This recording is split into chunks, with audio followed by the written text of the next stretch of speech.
and authority building, which is what I was doing through SEO, establish themselves locally as their authority.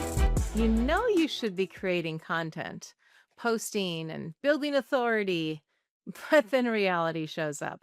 Clients, cases, meetings, deadlines, life. And before you know it, another month has gone by without publishing anything. You might make a last minute post here and there, flying by the seat of your pants. The problem usually isn't motivation. It's not that you don't want to do it, you're just not sure what to post. And that friction makes you procrastinate. Today, we're breaking down the authority cadence, the content operating system we use to help professionals create consistent content without spending all day online. It's what we use for our brands. And it's how we help more than 200 attorneys and professionals build their authority without any extra work on their part. We'll show you how one conversation can become dozens of authority assets and how authority gets built week after consistent week. Welcome back to Authority Matters. I'm Leann Lyon, and this is our series on the Legal Podcast Network and now the Authority Podcast Network, where we break down how authority gets built online through founder-led media, personal branding, and strategic content. In the last two episodes, we talked about how often professionals should create content and whether they should build their own audience or borrow someone else's. Today, we're putting those ideas together because creating content is one thing, but building a repeatable system is something else entirely. I'm joined, as always, by Dennis D.M. Meador, founder of the Legal Podcast Network and the Authority Podcast Network, and better known around here as Bam Man. Bam. And now, it's time to bam. Let's get started. Good to see you, Leann. It's great to see you. Thanks for the invitation to be here with you. This is such a great opportunity and so much fun. I love working with all of your clients as well. DM, I think a lot of professionals believe that they have content problems, but you've said before that most people actually have a systems problem. What do you mean by that? Well, I think most people underestimate the things they say on a regular daily basis in a professional setting and the impact that they would have on others. And so often the things that we hear and are mundane and so obvious to us, when other people hear them, they're like, wow, what is that? How does that work? And so I think that is probably the biggest part of it, is because it's so commonplace to us, it's really we forget how much of an impact it would have on others. And I always remind people, an authority is just somebody who knows more than you do about a subject.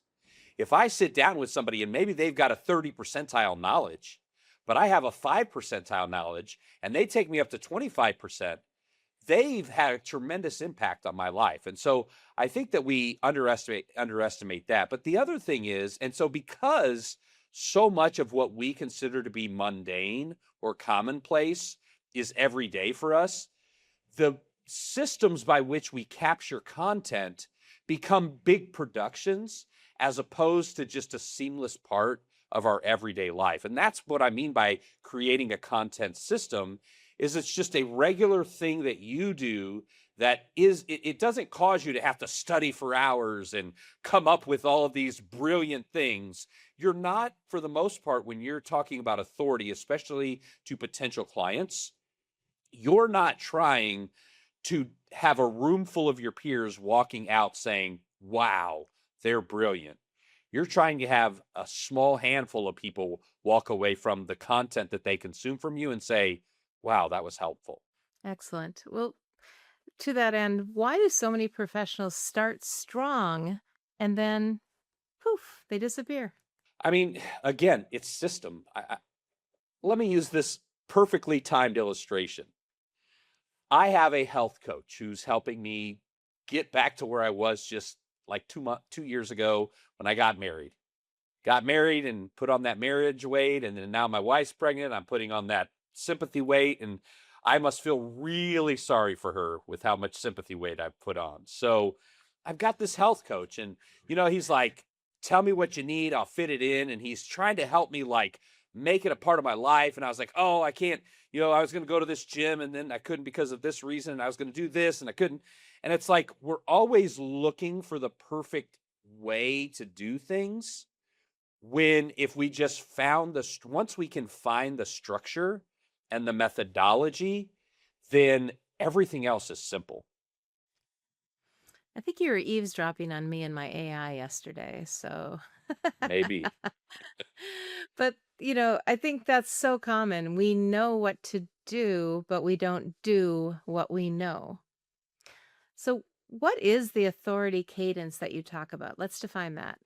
So essentially what it is we try to capture people and emulate what is really a comfortable scenario for them. So like I'm going to give us as an example, and that's just because I did it this way on purpose. And so in order to explain my philosophies, I have to explain the way that my company is doing it. So when one of the things that attorneys and professionals have told me throughout my career doing marketing is if I can get somebody across the desk for me, I'm gonna close them at a extreme 80% of the time. I know I'll get them as a client. If I could get them in the office, get them across for me, I will do that. And then it's like, oh, okay. So how do we emulate that? So we kind of created this, what we call authority podcasting.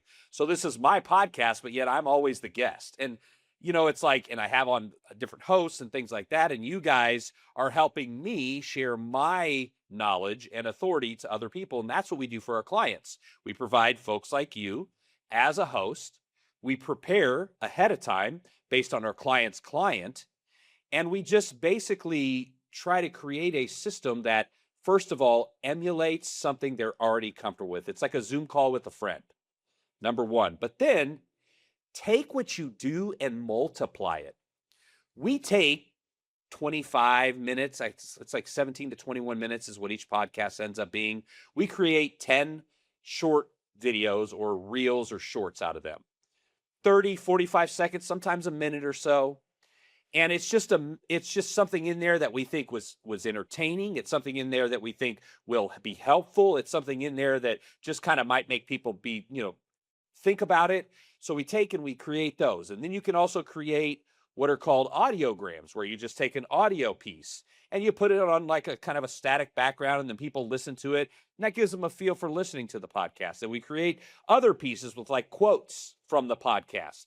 And then now we take that and same 17 to 21 minute conversation. Now we've got a whole month's 30 posts. And then we take those 30 posts and we have 10 different outlets that we put them on, and we just stack them. We don't have the same one each day because we have 30 pieces. So we could do 1, 2, 3, 4, 5, 6, 7, 8, 9, 10, 2, 3, 4, 5, 6, 7, 8, 9, 10, 1, and just kind of stack it that way. Then we take the transcript and we make it into a blog post, or we make it into a FAQ page on the website. Same 17 to 21 minutes, all from a system. Now we've got web content. Now we've got all of our social media content propagated. Now we've got a podcast. Now we've got video. Now we've got, you see my point? Like Exactly. every piece of content that you put out there doesn't need to be its own precise, specific moment. It could be one moment. It's like chicken. If you just ate plain chicken every day, you'd hate chicken pretty soon. But when you fry it one day and you blacken it the next day and you put it with dumplings the next day, and you see my point? It's the same ingredient prepared different ways. Sounds like you've been talking to a diet coach. Yes. Well, I know the acronym for systems is save yourself time, energy, money. So there's that as well. And you've really built, you mentioned a lot of short form things just now, but you really built an entire business around podcasting and long form content. So why start there? Why not just create short form content directly? I think there's a couple of reasons. One is I personally think short form, and really most short form, is really just a conduit to get people to long form. Where do all these short forms come from? It came from the rise of podcasting. It came from, they're not the vast majority, a very high percentage of shorts and reels that we see are people who are just taking pieces of long form content and chopping it up. So I think that, as far as being a busy professional, the majority of the time that it takes to do, like when I set up, like my studio isn't set up now, but when I set up my studio, it takes me like 20 minutes to set it up, 20 minutes to take it down. So if I can take that 40 minutes and then let's say an hour and 40 minutes, and turn that into a month's worth instead of making 5 videos a week where I take it up, take it down, take it up, take it down. It's like, it's all the ancillary stuff that you do around the creation. It's almost like, and I'm going to get back to, I'm on food today, okay? Meal prepping. You could cook for 3 hours every night, or 2 hours, or an hour and a half, whatever. And so you've got, let's just say you cook 20 minutes for breakfast, 10, 15 minutes for lunch because it's either leftovers or something quick, and then an hour at night. So roughly 2 hours a day, 7 days a week, that's 14 hours. I mean, I've never done that like meal prepping, but I'm pretty sure it doesn't take 14 hours, and they'd make their whole week's worth of breakfast, lunch, and dinner in like 3, 4 hours. Why? Because they're taking that one task and they're assembly lining it and making it repetitive. And that's why. So taking that long form, you are taking and you can chop it up a lot easier. But here's the other thing I think. When you've got 60 seconds to make an impact, that's a lot of pressure. And it ends up being a lot of scripting. And not everybody is built to perform, but everybody can have a conversation.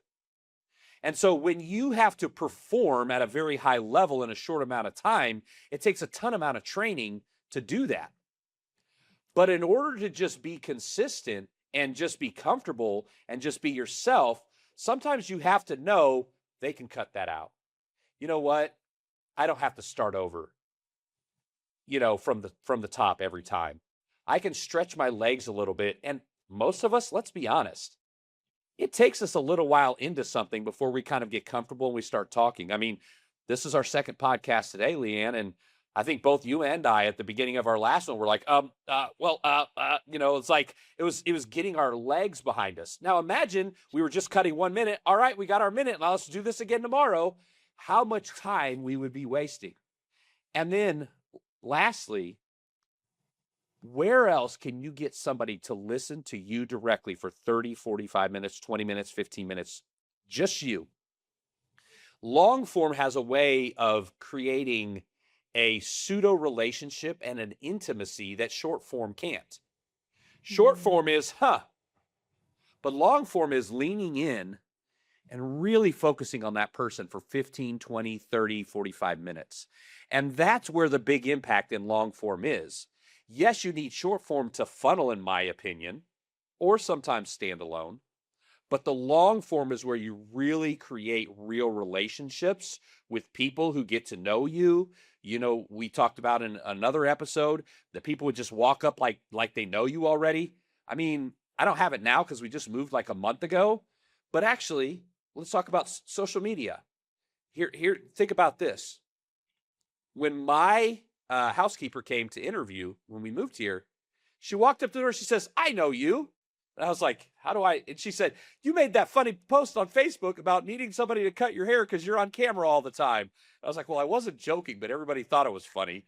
So, it's like these things that we put out there have the ability to have people relate to us, and long form does it better than anybody else, especially when it comes to something like hiring a professional.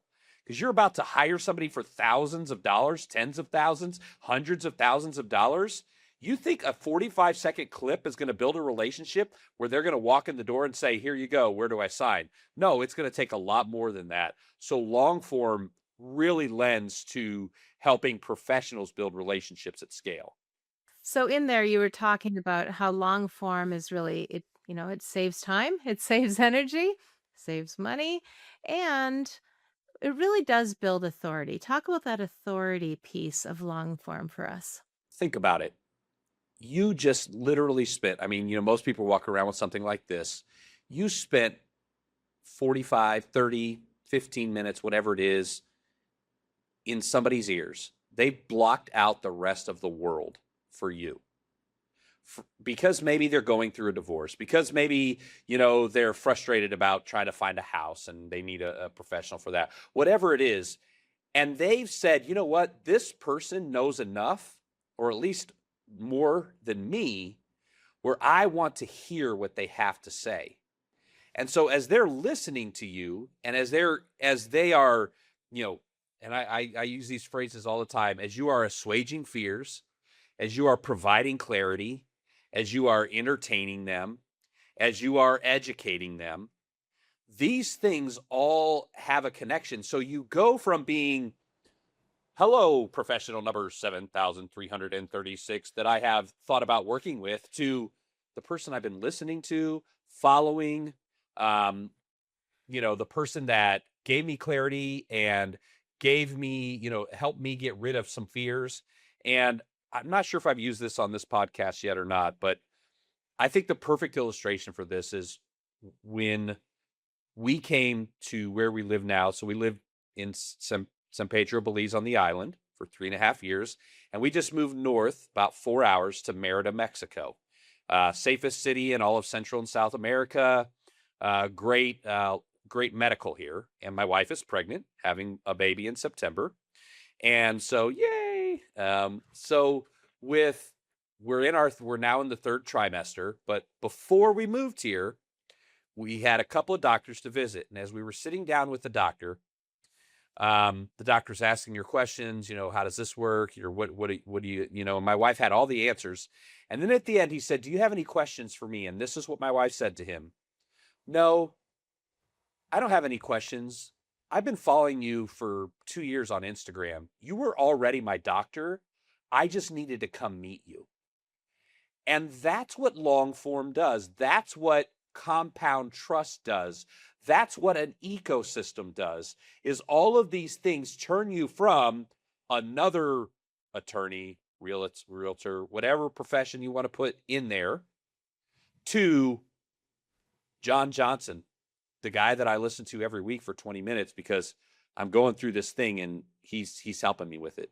Or Susan Smith, the woman who works in this area, and I really need to know more about this because I've got a big decision coming up and I'm fearful about it, but she's giving me clarity and helping me understand and know these things.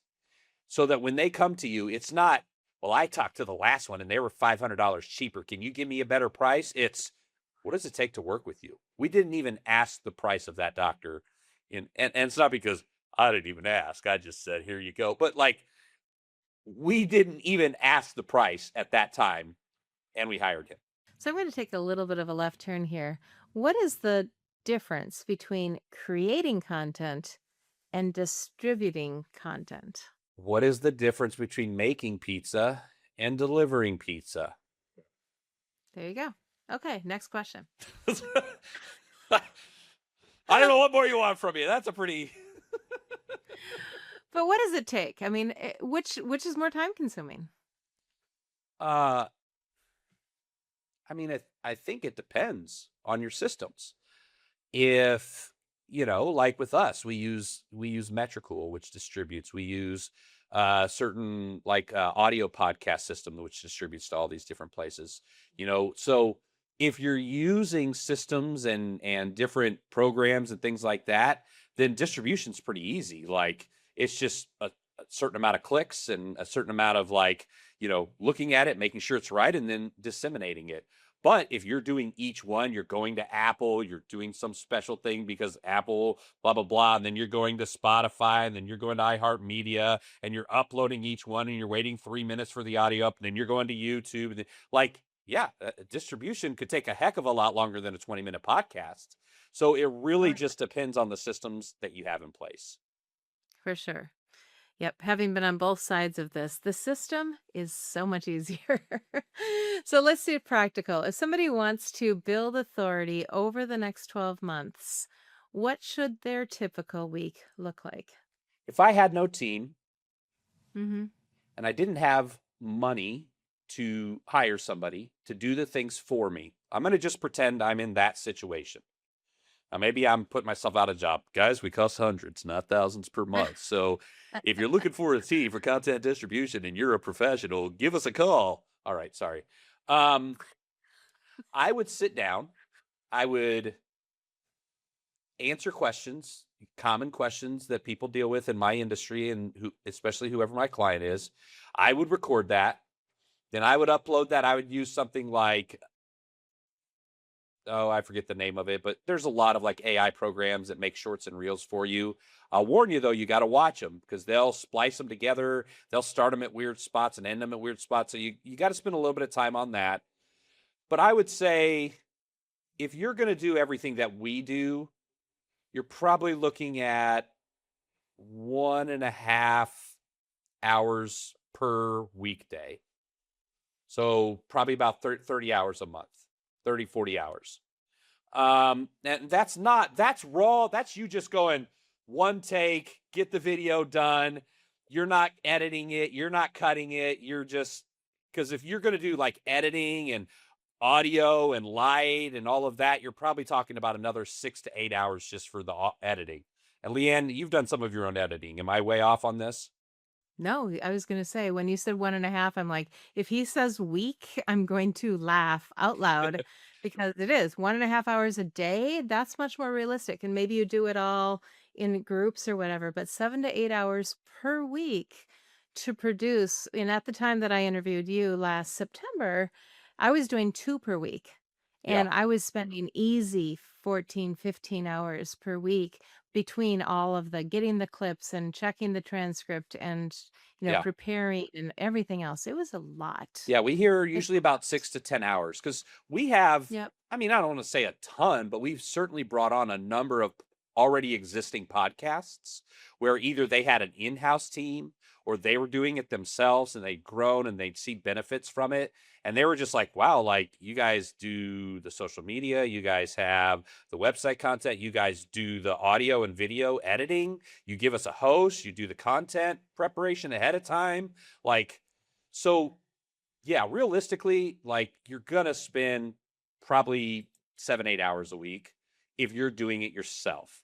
Obviously, if you can find a professional, if you can find a like kind of a jack of all trades, maybe you can afford to hire somebody, whatever, there's different variables of that. But if it was just me sitting down, and again, that wouldn't include ed because I'm one of the things I learned about trying to edit, and I've done that in the past, is I'm way too much of a perfectionist for it. So I spend like 40 hours editing something that's like a 20-minute clip, like because I could see a little gray in the background there, so like I know that about myself. So I had to get people that I'd be just like, and I try to have this rule: if they could do 75 to 80% as well as I think I would do in that case, then I have to be okay with it, because otherwise there'd be a lot of trouble. So 100% on that one. 100%. That's a huge growth moment when you realize that as an owner. That's a huge growth moment when you can do that. Yay. yeah, I'd say 7, 8 hours, conservatively. Yeah, for sure. So where do guest appearances fit into this system? I think it started when I decided I wanted to go out because I was like, if I'm going to be a podcast guy, like I had my podcast in Austin, but my podcast in Austin was just fun. And like, if I drank half a bottle of Macallan through the 10 stack sessions that we would do in a row in a night, like it was okay. Like it was supposed to be like, Austin's cool, the people here are cool, you should see all the cool things happening. So if I got a little silly and I messed up, everything was okay. But when you're talking about lawyers and professionals and all the people that we deal with, like it's a little bit of a different ball game. I decided a year ago, or I guess it was a year and a half ago, that if I'm going to be a podcaster, I need to be great at podcasting, or at least decently good. I'd had a podcast. I learned some lessons about myself. I learned I'm not the greatest host without having a major structure. I tend to dominate the conversation, which makes for a great guest, and why I'm a guest on my own show. But I do think that as you start getting out, number one, like the networking that happens, like Why are you here, Leann? Because I did podcast guesting and we have a relationship through it. There's probably 3 or 4 hosts that are here. I don't know how many people are on our team because I did podcasting, and a number of guests are the shows that I was on became clients of ours. So the networking alone makes it worth it. But then on top of it, you get to talk about what you do and how you do it from different angles and viewpoints. And if for no one else but yourself, you don't want to have the same stories and the same, you know, metaphors and the same illustrations. So you kind of find a way to say the same thing 100 different ways, but in a way that keeps people entertained, that if they were to watch all 100, they would still appreciate it. So I think that is a big benefit. But the other thing is, and this is what I always say, is I'm just like, hey, if I'm on your show, can I get the raw video and can my team chop it up and we use it as our own like shorts? And so, so relationships and, being able to put in reps and learn the skill and the craft of it. And then also to be able to then utilize it as an asset beyond just their audience. You can use it to build your audience because you can get some good shorts and reels. And listen, there is definitely a difference between like the host that you have and the shows that you're on can make you look good or can make you look like a crazy man. At least for me, like I'm a pretty high energy, frenetic person. And so when I have another high energy frenetic person and we're both just talking at a 12 and I'm just going 100 miles an hour and it's like people will be like, I don't work with that madman. But I get like a calming presence and I get somebody who just like keeps me grounded, which is one of the reasons I was like, I like Leann. I felt like, like a calming presence. Even my wife was like, what's that one lady? You did really good on her show. You should have her. Didn't she get on your team? So like, I think there's a lot of benefits for authority. Like I said, directly referrals, building your portfolio of content assets, and really just honing in your message and your methodology of delivering it. That's really the 3 things I would say. All right. Well, it is time for our favorite part, the moment we've all been waiting for. Another quick lightning round. True, So, false, or frou? and I think we added trolls last time, which means it's more true than false, or frou means it's kind of both. There's some nuance to it. So, Exactly. true, false, frou, Or trolls. frou. Okay. Well, give me your gut reactions. So, true, false, or frou? You need to create content every day to stay relevant. False. One podcast, one episode can create weeks of content. It's my whole business model. How could I say false to that? Most professionals create too little long form content. True.